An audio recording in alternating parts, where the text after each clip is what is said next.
Good afternoon, everybody, and welcome to the first breakout session around the homelessness expert panel. My name's Bevan Arkey. I'm a staff member of Aboriginal and Torres Strait Islander Housing Queensland. I work with Neil and the team there, and thank you for attending our conference today and tomorrow as well.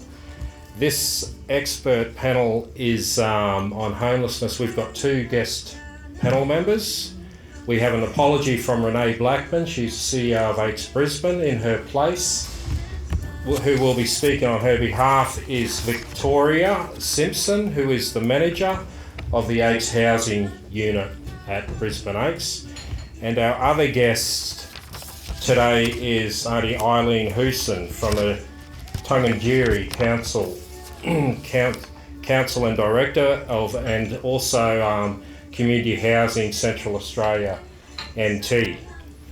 Eileen is a descendant of the Yunkin Yutjara, traditional owner, Lyritja people of the Northern Territory and Gungalita people of Burketown, Queensland, and was raised by an Arunta family in Alice Springs. Eileen is a traditional owner of Uluru Traditional Owners Association, Yunkin Chara Kuru. She has been actively involved with local Aboriginal organisations since the 1970s and is a member of the executive of the Tungungiri Council and has served on the Board of Congress and is the current director of Senecorp, AHNT and CHCA. Eileen also served as a local councillor and was elected the ATSIC chairperson of the Alice Springs Regional Council from 1998 through to 2001. Eileen is a long-term resident and Vice President of Mount Nancy Town Camp in Alice Springs and is a strong advocate for women's issues, serving on the NT Women's Advisory Council and the Tungungiri Women's Council. Welcome, please, Eileen Newsom. Before we get to Eileen, I'd just like, because Victoria's a late inclusion on the program, I'd just like Victoria to give a quick overview of her background, please. I'm Victoria. I'm a proud Goodage Jamara woman from Warrnambool, Victoria. I've been at Six Brisbane for about 6 years now. Before that, I was at MDAS, the Mildura Health Service. I'm new to housing, so I'm a bit nervous to be up here today, but Renee asked me, so my background is in child protection, so yeah, that's just me in a nutshell. Don't worry, mate, I'm nervous too, standing up here. We leave it up to people like Neil Wilmot to do all our talking, so but yeah, you'll be fine. This session, some key issues we wanted to cover in this session include First Nations homelessness, as has been the prelude and lead into this, the discussions in the main room. The First Nations homelessness has not improved in over a decade. This is what we'll be getting the two panel members to talk about. First Nations solutions are urgently needed, and some of the work these two organisations and people are doing in their local communities will give us some tips and pointers to those solutions. And mainstream providers are sometimes failing First Nations people, and maybe we don't want to harp on that too much, but maybe how we're working with mainstream providers to address the homelessness situation of Aboriginal and Torres Strait Islander people around the country and the patches where we're working. So with nothing more to say, I'll invite Auntie Eileen up to the microphone. I believe she has a presentation to give her what they're doing in Central Australia. Thank you, Auntie Eileen. Yeah. Each one, you just press that forward button. Okay. If I need your help, I shall get it. Yeah. Okay. Thank you for that nice presentation. I'm a bit nervous here, heading to 70, and so I'm not used to speaking at this age. I am a town camper of Mount Nancy Town Camp, Alice Springs. The presentation that I want to give to you today is about the number of homelessness in the Northern Territory. Is this it? Yeah. First of all, I would like to acknowledge the traditional owners of the land on which this event is being held today, the Jagera and the Turrbal people, and pay my respects to the elders past, present, and to all Aboriginal people joining us today. Homelessness. The number of 13,104. The number of homeless people in the Northern Territory, 12 times that of the national average. Aboriginal people make up 87% of the homelessness population, particularly in the Alice Springs, in the Northern Territory, but particularly where I come from in Alice Springs. We have a high rate of homeless Aboriginal people. 1,650, the number of people aged 55 experiencing homelessness, 13.4% increase from 2016 consensus. There are a lot of old age homeless people in around Alice Springs in the Northern Territory. 75.6% of the people who experience homelessness live in severely overcrowded conditions. The main type of accommodation that is provided for Indigenous people in the Northern Territory is where I come from, community housing on the town camps. We also have a housing company which provides housing for Aboriginal people, but there's a large number of Aboriginal people housed in housing government homes, and that's where the large number of homelessness happens, when people don't always manage living in territory or government homes. 75% of the people live in overcrowded conditions, and I think that's everywhere, but it is, overcrowding is something which we try to address with programs that we have at our organisation. We do have some programs that provide, I haven't got those documents with me. So when we started to develop the community housing of Central Australia, we provide housing for our people as well as for the Aboriginal people in urban areas of Alice Springs. And just recently we've been given 100 houses transferred over to us by the Northern Territory Government, so we can offer more housing to Indigenous people in the Territory. Urban public housing is in decline, 1,000 less properties than 20 years ago, so we are now facing overcrowding because of that. 8 years average waiting time to receive an allocation of public housing. For the new generation of Aboriginal people, there's no chance of them to have their own home in public housing. So what we're trying to do is we try to get negotiate with the Territory Government to provide us more housing under our leadership, so we can offer the new generation of Aboriginal people housing. The bottom one is 8 years average wait. I think it's more than that. There's very unlikelihood of any young Aboriginal people or aged care Aboriginal people being able to be housed in public housing. And that's why we're trying to negotiate with the Northern Territory Government to give us more property so we can manage some of the housing needs of young people and old people. The challenges. Doing business in Central Australia is hard. There's a limited supply chain and contractors. I just want to talk about that.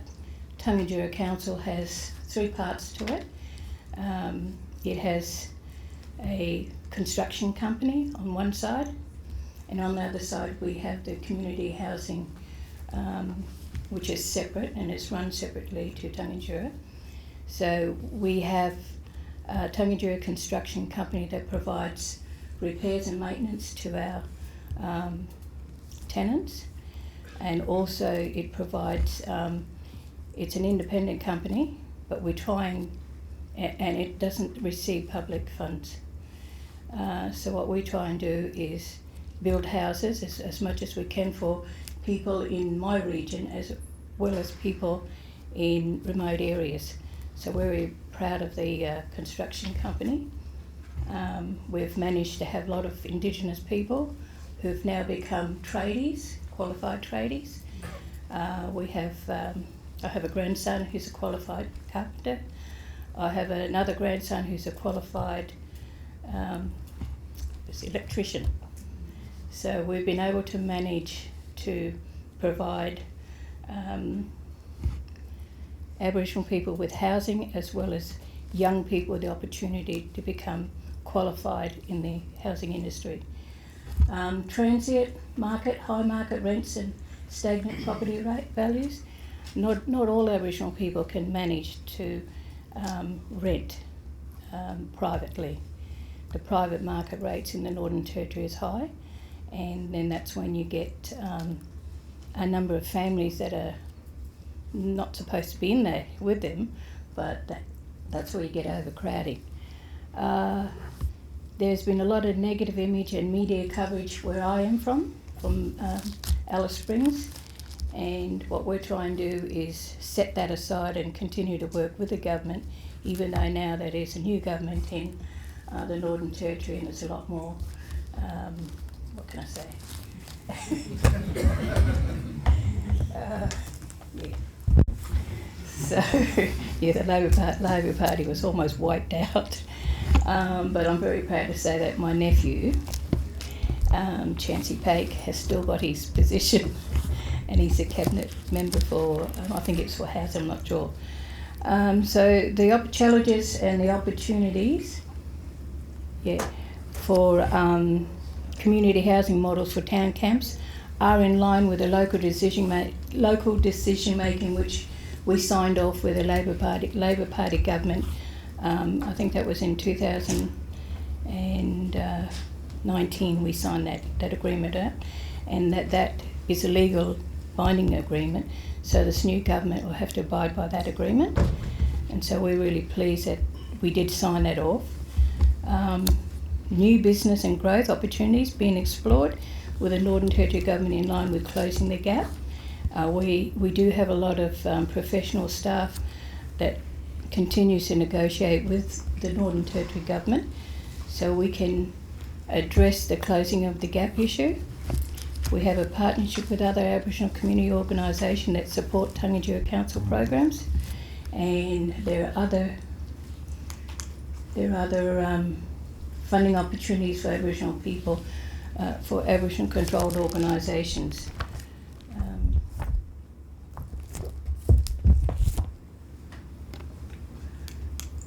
There, more housing.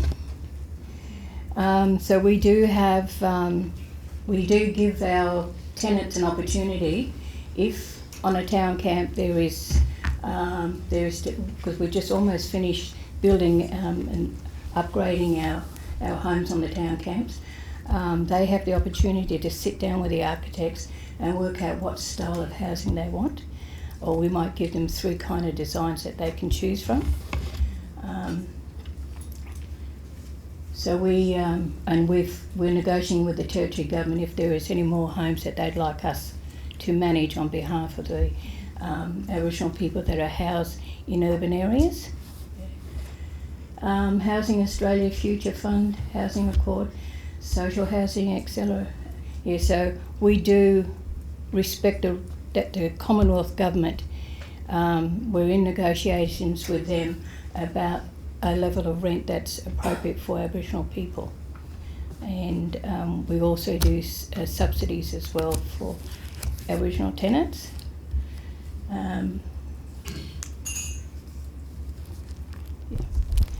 I didn't put these photos up there, but I wanted just to, if I have them here. This is the history of Tanginjura Council. This is the history of the town camps. This is what they were like back in the old days, and most of the people lived like that from the town camps. Their history is this history. I married a town camper. I didn't start off like this. So I'm really proud of the I'm proud of the people, what we do now is look at it's a generational needs of town campus that we're negotiating with governments for, because there are a lot of young people, like my grandchildren, they still live with their parents, but there is opportunity to build housing on some of the town camps. There's this is my husband, Mr. Shaw. He was an ADSI commissioner, and some of you might know Frances. She's our CEO. Yeah. Yes, we're so proud to have her. We're not going to let her go. And as my son, he's the CEO, and he's the boss of community housing. He's the CEO of community housing, and the others are all executive members of Tangadura Council. We've got 16 town camps that are registered. Most of them are registered with ORAC. Others are registered with ASAC. Yeah, ASIC packages. Yeah. Any questions you'd like to ask me?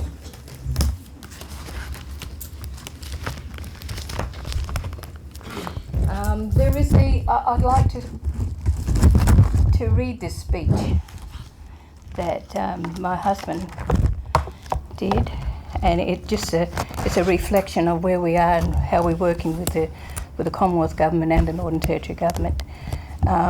This was his Christmas speech, it was last year in December. He said, I just wanted to say a few words as President of Tangadura Council, Aboriginal Corporation. Firstly, I would like to recognise the hard work and commitment of our directors, members, and your hard-working staff. I thank you all. I thank you one and all. Today is the anniversary of signing the Alice Springs Living Areas sublease between our Housing Association and the Executive Director of Township Leasing. When intervention came through, Jenny Macklin was the Minister for Indigenous Affairs. They tried to, I think it's got it in here, yeah, they tried to get town camps to sign over their 99-year lease, and town campers said, no, we're not giving our lease away.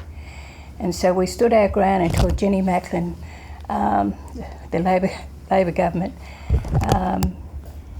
said to us, you will sign your lease over. But we stood our ground and we managed to negotiate a 40-year lease. There were very few Aboriginal housing organisation that did that. So when she threatened us with compulsory acquisition, we negotiated a 40-year lease. Well, that's almost up now. So others have still got that 99-year lease over them, where we're coming out of that. So this is his speech that he wrote to the staff and to the organisation. So he said, today is the anniversary of the signing of the Alice Springs Living Areas subleases between our housing associations and the Executive Director of Sublease Township Leasing. The execution of these agreements was a sad day for Tangadura Council and the town camps. While the signing of these agreements led to additional housing and the upgrades of legacy housing, it was done under the threat of compulsory acquisition. Since December 2009, we, the residents of the town camps, have lived under public housing. We called ourselves community housing, but we had to do public housing. It is 14 years since our housing became public housing, but this will pass. Today is a day for looking to the future, a future where it is Tangadura Council that holds the housing management agreements for the town camps and not the CEO of NT Housing. This is no pipe dream. While progress has been slower than I would like to, progress has been made. First, we signed the LDM, Local Decision Making Commitment Agreement, in July 2019. Next, we signed the LDM Head Agreement in July 2020. These agreements outline the agreements of the Northern Territory Government to return housing and municipal services to Tangadura.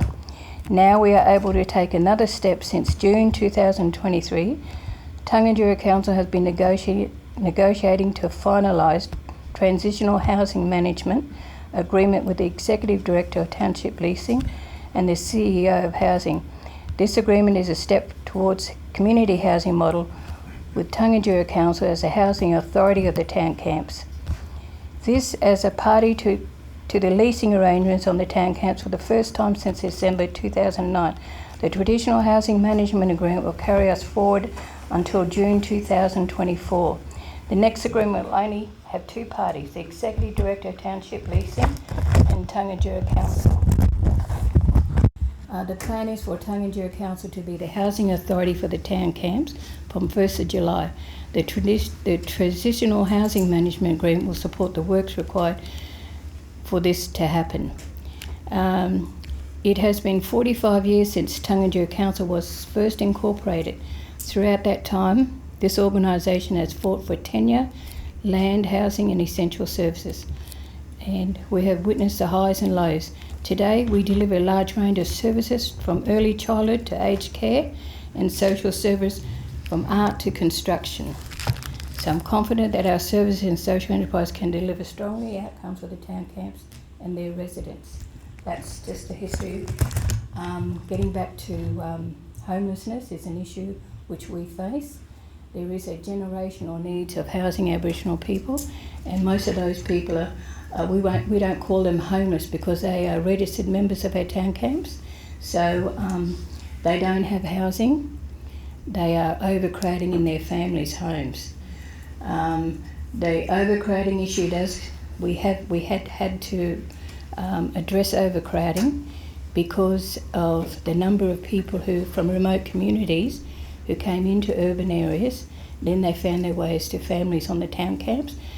Not only caused overcrowding, but they were not registered members of our town camps, so they are homeless. But we have tried to get a return to country program where we say to them, it's our responsibility to talk to them, help them, but they eventually have to return to country, to their own communities. And if they refuse to do that, they do become homeless. But we still provide them with support. Homelessness is an issue where people refuse to return back to country, so they stay anywhere they want to most of the time. Families are down on the creek beds, and if they have children, we try and help them with accommodation.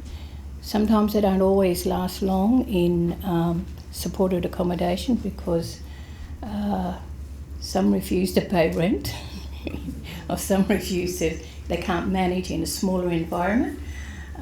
So we try and get them to return to country.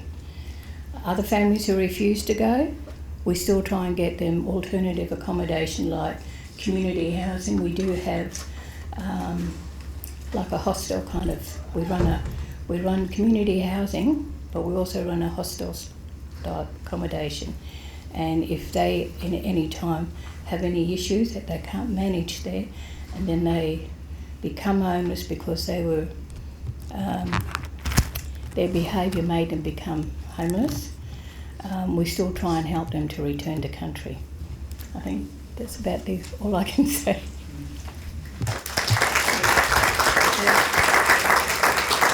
So if you'd like to ask me any questions, I'll be happy to answer.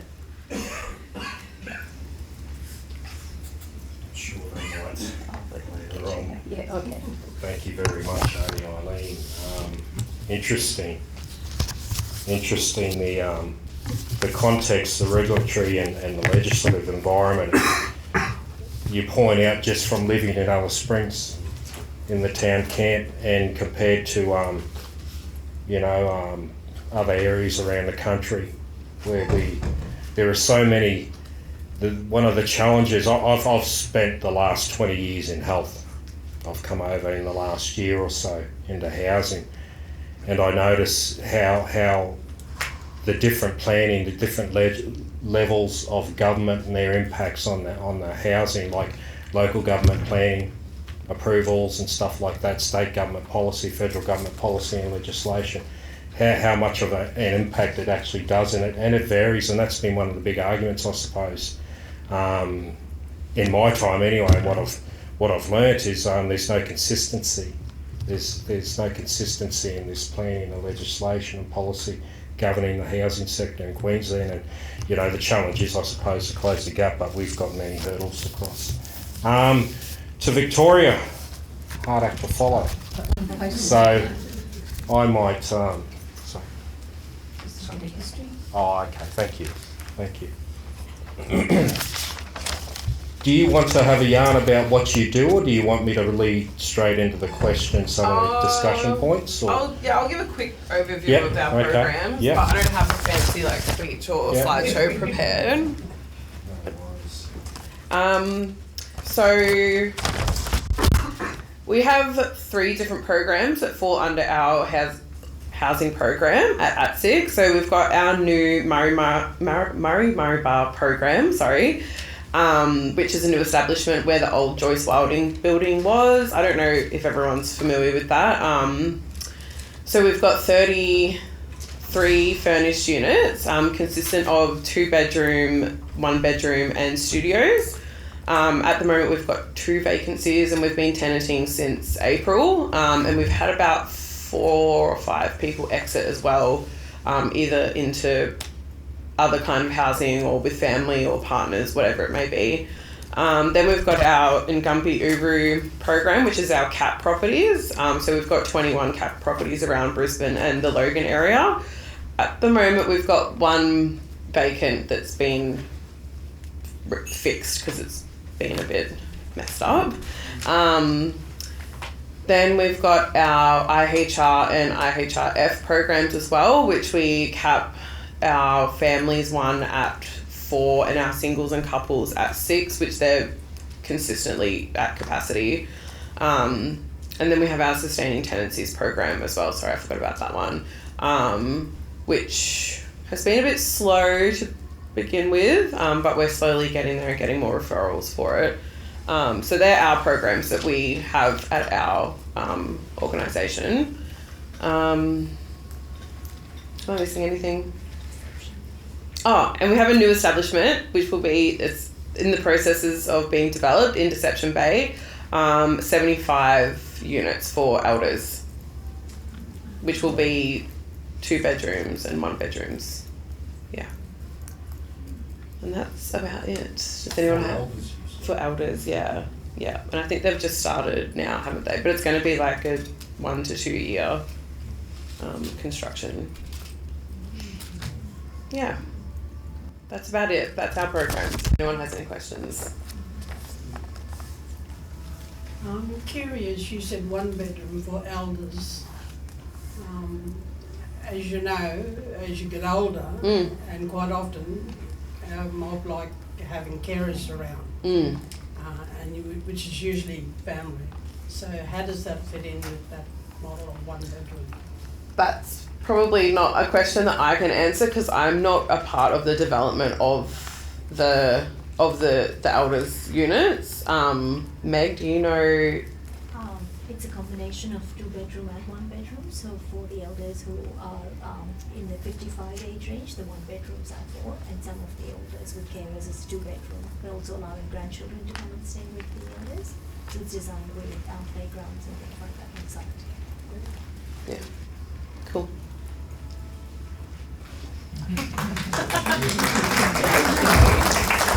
Thanks, Victoria. I've just looked at the clock and we've actually just about run out of time. Does anyone have any questions? Yep, question down the back there, please. Just for Auntie Arlene. Yep. Just in terms of the 40-year lease, how confident are you in that being extended or going to the 99? And how will the organisation deal with that? We're really happy with the 40-year lease because we're working towards town campus actually owning those leases returned back to us. The government promised most of the Aboriginal housing organisation in Northern Territory millions of dollars to hand out to accept the 99-year leases.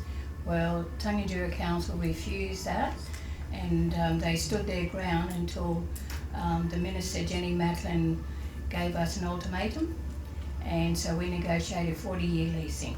Those leases are held with the township leasing, and we said to them we don't want the Territory government or any government to hold those leases, so they gave those leases in to township leasing. So that person holds that lease on behalf of us. So with that negotiation, we lost the opportunity to have that $100 million, but the town cap has said that we would rather have the opportunity to get our leases back under our own ownership. So that 40-year lease is almost up, and we're negotiating by end of July, or no, by July next year, that they will be handed back to the town camps. Does that answer your question? Yes, thanks, Auntie. Appreciate that. Yeah. I've got some pamphlets here I can share with you about what Tangentyere does, and what is it? Yeah. Yeah, so I've got some pamphlets here if you're interested. And I've got this one here. It's called Groundbreaking New Housing Management Agreement Signed. This is the one that I was talking about. And so we signed off on that. If any of you like to have a copy, happy to share with you our story. Yeah. You have another question? Yeah, I have a question for both of you. Coming from different areas, in Queensland and the Northern Territory and Victoria as well, how do you find your, I want to say attacking, but like going after homelessness changes based on where you are? Homeless, Sorry, can you Like your repeat? approach to homelessness and coming up with solutions. I guess ours is based probably around more our IHR program, which is our emergency housing response program, and the girls that work there. We have to be selective of who we accept into that program as well as to who we can get out of the program, and that's because it's hard to say no to people, but we have to. But yeah, I think that's what we base ours around is, and then coming up with different kind of solutions to get them out of that program. Whether we ask a lot of them as well, like we need to see something from the people in these programs, that they're putting in the active efforts as well to, you know, apply for housing, go into housing appointments, and not solely rely on their case managers to do everything for them. Does that kind of answer your question a little bit? what was your question? How does your approach change based on the location for homelessness, like assisting people with homelessness? We do have the community housing program, which tries to provide alternative housing for people who don't always manage to live in public housing. We do have hostel type accommodation, and we have we also help manage Indigenous people if they want to buy their houses with IBA. We support them as well. But homelessness is an issue which, if we do have a family that is homeless, we will support them with programs that we have. And if they're on the streets or in the creek, we do have staff that are there to support them if they need. We have a food order system. We have a fuel order system if they want to return back to country. But mostly if they find out that they sleeping rough and they want to change their lifestyle, they will usually return back to country. So we don't always have a long-term homeless issue unless the families decide that they're not going to move, and that's what it's usually young people that like to be, you know, living the way they want to. But we do have programs for homeless people, and we try to accommodate them in different types of houses. You know, if they want to go to public housing, we'll support them. If they want to go to our kind of homes, we will support them. And community housing will always support them. But sometimes that people who are evicted from housing, we will work with them to get them to understand why they were evicted in the first place. And it's people are unhappy at the first time they evicted, but we'll try and put them in a hostel type accommodation, and then we work with them for their future housing needs, and it's not always easy to do that with families or with people. And you know, we try and get them to appreciate the roof over their head, and they have a responsibility with their rent, and they also have responsibility to their families to make sure they're safe and well. Thank you. I think you've got another question coming. Yeah, Auntie Judy. I'll stand up so you can see who I am. I come from an Aboriginal housing organisation, and like Neil was talking about self-determination and, you know, having freehold title as part of that self-determination, and having, you know, homes built and the future of homes built for our mob. I'm wanting to ask, because you're on, you know, your own lands out at Alice Springs there, and with the town camps. When and the question is also to you as well, because you're, you know, building new builds here in Brisbane. Where do you get the capital funding for, you know, the bills, and is there a requirement for mortgages or caveats to be placed over it, which is on your land, and Brisbane might be a little bit different? Do you actually own the land? Or is it something that you were able to get council, local government and state government to free up land so that, you know, all these bills could be done and completed as part of the need to supply housing when we know that there's a shortage crisis out there of housing and accommodation? So are you able to answer those questions, Auntie Eileen? So where would you get your capital funds for the bills and housing your own mob? You know. Sorry, Auntie Eileen. Before you do, can everybody hear Auntie Eileen down the back when she's talking? No, she Okay. can you hear her now? I thought it might have been the mic. Just hold it. Yeah. Tungajura Council is a good organisation. It is a multi-million-dollar organisation. It gets its funding from Commonwealth as well as Territory, and we have our own construction company which is independent. So for us, we can manage to support people.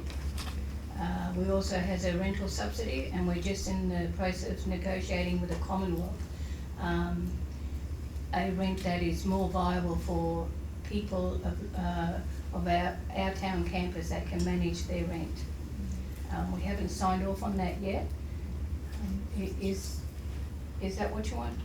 So is this a business model that you're using in Tungajura, or is it It's our model. a case of your community housing model, but also with some ties or some, you know, requirements to government or the people that are supporting with that capital works? Yeah.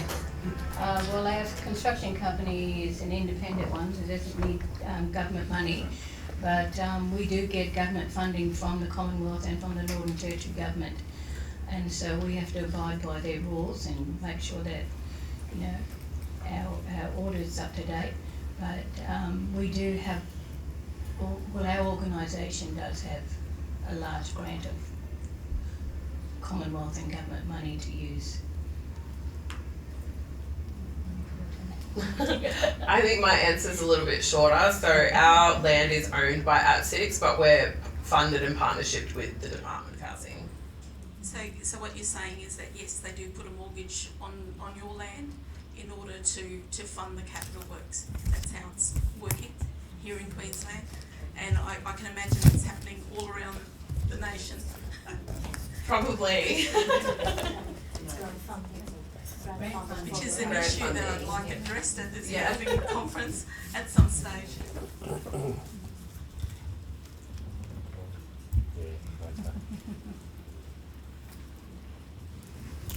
Any more questions?